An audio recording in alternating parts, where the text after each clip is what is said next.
In the pop industry, the life cycle of a mega group is largely predictable. A boy band or girl group reaches a massive peak, sustains it for a few years, and eventually fades as members move toward solo pursuits.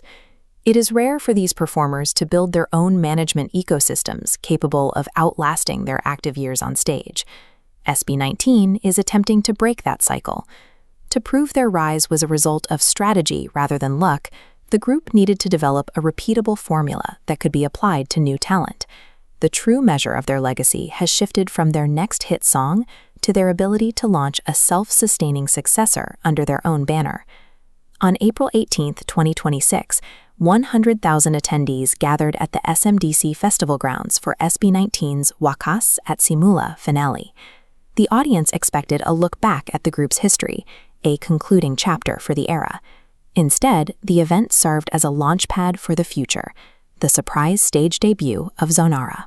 Xonara is the first girl group under 1Z Entertainment, a 7-member ensemble dubbed SB19's Little Sisters.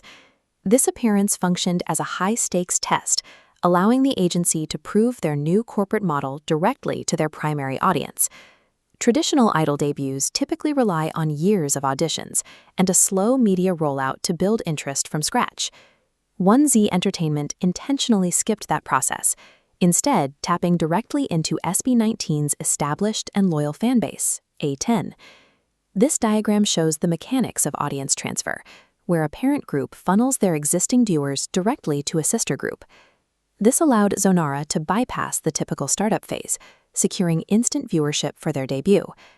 This strategy allows 1Z to retain fan engagement within their own business structure, turning one group's established audience into the primary fuel for the next. The 7 members at the center of this launch are Eurekah, Ella, Dominique, Tin, Megumi, Lei, and Namie. While many agencies strictly control every aspect of an idol's music, 1Z Entertainment prioritizes producing self-sufficient artists. Xonara demonstrated this by debuting with their own self-composed track, Tabi Tabi, rather than a standard cover song. This creative autonomy fulfills a specific goal of 1Z founder Pablo, ensuring the next generation of performers can create their own work. The defining trait of a 1Z artist is not a specific sound, but the ability of the performers to write their own identities. The official launch followed a tight schedule, with the audio release on May 15th and the music video and physical launch following on the 16th. They held the physical launch event, Xonara World, on the historic Escolta Street in Manila. Placing a modernized P-pop group in this setting creates a clear visual contrast. The choice of location ties the group's modern aesthetic to the country's physical history, reflecting a goal to mix local roots with global appeal. By the time they reached their official May launch, Xonara had begun to establish a presence that stood on its own merits. They represent the first live result of 1Z Entertainment's internal training system.